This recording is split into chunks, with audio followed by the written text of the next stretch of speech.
O assunto de hoje vai ser eleições dos Estados Unidos. Com a totalidade dos votos, quase a totalidade contadas, é certo que Donald Trump vai retornar à Casa Branca. Ele vai ser ou já é o segundo presidente a ter 2 mandatos intercalados. A última vez que aconteceu isso foi no século XIX, numa situação similar. O presidente de então teve a primeira eleição, foi derrotado na segunda e voltou na terceira. Trump repete essa história, lógico que com muito mais polêmicas e muito mais discussões, mas eu quero analisar de uma maneira um pouco fora de curvística essa eleição, esse pleito que aconteceu lá na América do Norte. Meu nome é Eduardo Starosta e esse é o canal Fora de Curva.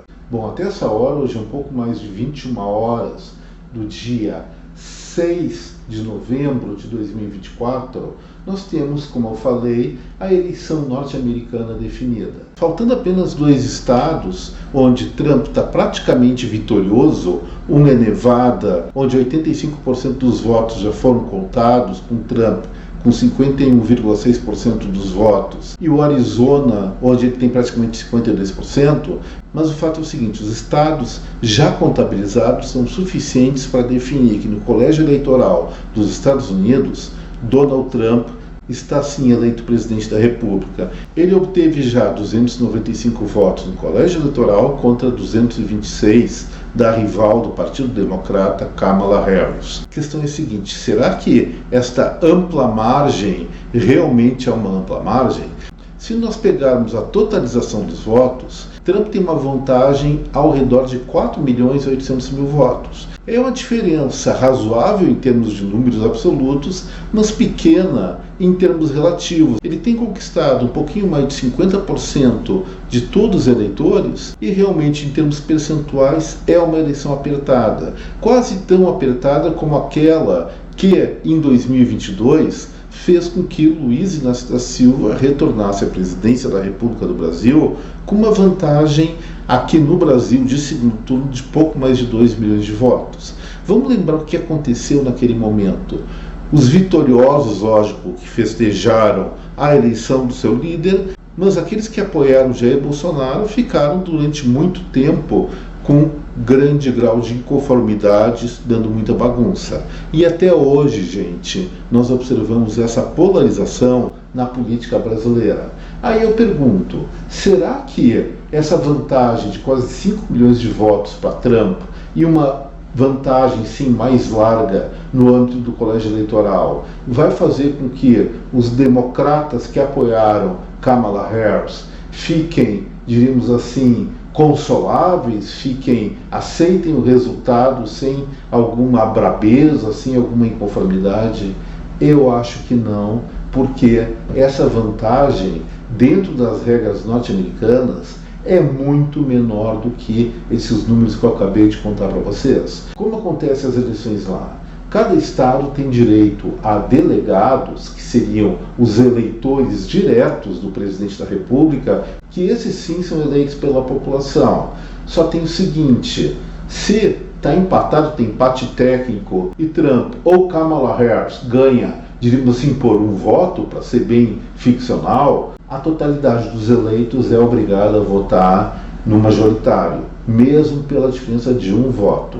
São só 2 estados que existe proporcionalidade. As outras 48 unidades da Federação Norte-Americana é aquela coisa: o ganhador leva tudo. E esses delegados, eles são proporcionais ao número de habitantes. Então, Califórnia tem, se não me engano, em torno de 60, pouco mais, um pouco menos votos no colégio eleitoral, enquanto unidades menores como Alasca tem 3 ou 4. Mas o que aconteceu, gente? Olha só, em muitos dos estados a eleição foi apertadíssima. Lembrando, o vitorioso leva todos os votos dos delegados para o colégio eleitoral. E aí eu fiz um trabalhinho um pouco fora de curvístico. Alguns estados que tiveram resultados muito apertados. Antes disso, olha só, Kamala Harris, nesse momento, tem 226 votos nesse colégio eleitoral e Trump já é eleito 295. Para conseguir a vaga de presidente, ela deveria, ou ele deveriam conquistar pelo menos 270. Então Donald Trump tem alguma sobra nesse quesito, mas eu quero olhar com uma lupa com vocês a questão de estados onde praticamente ocorreu empate técnico nas eleições. Na Pensilvânia, que são 19 delegados, a diferença do vitorioso Donald Trump foi de 150.485 votos. Já em Michigan, com 15 delegados, essa diferença foi de 81.750 eleitores. E finalmente o Wisconsin, com 10 delegados, a diferença pró-Trump foi de apenas 29.634 votos. Ou seja, nesses 3 estados a diferença pró-Trump foi de 261.869 votos. Uma coisa muito pouco significativa em praticamente 140 milhões de eleitores. Só que esses 261.869 votos, pouquíssima coisa, determinariam uma mudança de lado de 44 delegados. Ou seja, se a realidade fosse um pouquinho diferente lá, Kamala Harris seria a presidente eleita dos Estados Unidos. Não aconteceu. O fato é que Donald Trump ganhou. Mas eu estou usando isso para mostrar para vocês que dentro do modelo norte-americano, isso aí está definido, apenas pouco mais de 250 mil pessoas tiveram o poder de decidir ou fazer a diferença para determinar qual é o presidente da República daquele país pelos próximos 4 anos.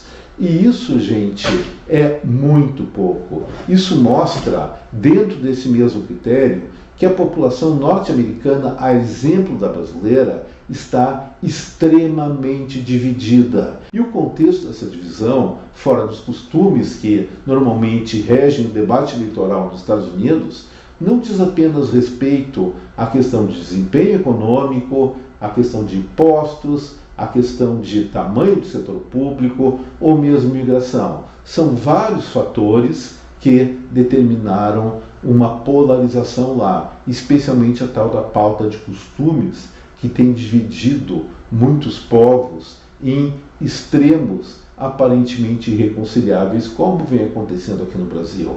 Sendo que, aí é opinião minha, essa pauta de costumes é uma coisa muito artificial. É só sentar, conversar e ver que o extremo conservadorismo ou o chamado progressismo, que eu não vejo progresso nenhum no que esses progressistas falam, apenas propostas de hábitos, de maneiras como lidar com a questão social diferente, algumas delas são até defensáveis, outras eu tenho verdadeira oposição, como o caso do aborto.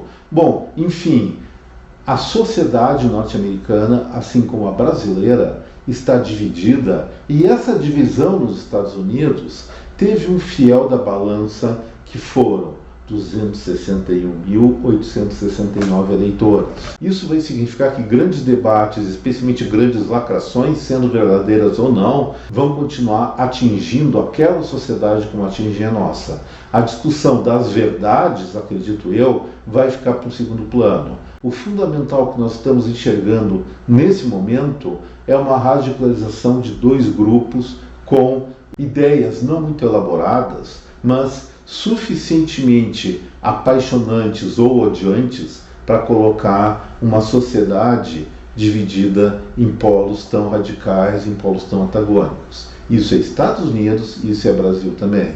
Como que se supera uma questão dessas? Bom, conversa razoável nesse momento não pode se esperar, porque apesar da internet ser algo muito, mas muito democrático, ela também leva pessoas, a maior parte das pessoas, aliás, por livre e espontânea vontade, a se restringir dentro da bolha das suas concordâncias, não permitindo o mínimo debate do contraditório. Talvez lá nos Estados Unidos, uma boa gestão de Donald Trump, e tem condições para isso, acabe por arrefecer esse tipo de antagonismo. Aqui no Brasil, uma boa gestão pública, uma boa gestão de governo, acabaria por gerar certo alívio nesse tipo de antagonismo. Mas aqui no Brasil a polarização continua, na América do Norte, por enquanto, deve continuar também. Faço votos que Donald Trump tenha muita sorte no seu governo, especialmente se beneficiar economicamente o Brasil, na área de comércio exterior, outras coisas, mas a realidade que nós vamos assistir nos próximos meses provavelmente será acirramento de debates. Gente, o que eu tinha para falar hoje era isso. Espero que vocês tenham gostado desse vídeo, ou pelo menos das ideias, da contraposição de ideias aqui discutidas. E se gostaram, não esqueçam do like, do compartilhamento desta película com a sua rede de contatos. E aquelas pessoas que ainda não são assinantes do Fora de Curva, por favor, considerem executar, fazer essa assinatura e tocar no tal do sininho das notificações. Um forte abraço a cada um de vocês, deixo aqui meu até breve. Tchau, gente.